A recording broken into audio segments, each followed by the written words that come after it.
Got my own keys and my own coins. Gotta protect this money. Took too long for me to get it.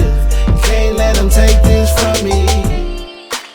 In order to find your seed phrase on your MetaMask wallet, simply click the three dots in the top right, go down to Settings, Security and Privacy, Reveal Secret Recovery Phrase, and they're going to ask you two questions. Question number 1 is option 2, continue. Question number 2 is option 1, continue. Then you're going to have to type in your password. And then hold to reveal secret recovery phrase or seed phrase. To reveal your seed phrase on the MetaMask Android and iOS apps, click the settings icon in the bottom right.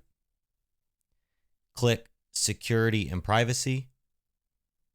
Click Reveal Secret Recovery Phrase and follow the same instructions as mentioned previously in the video. Got my own keys and my own coins. Gotta protect this money. Took too long for me to get it.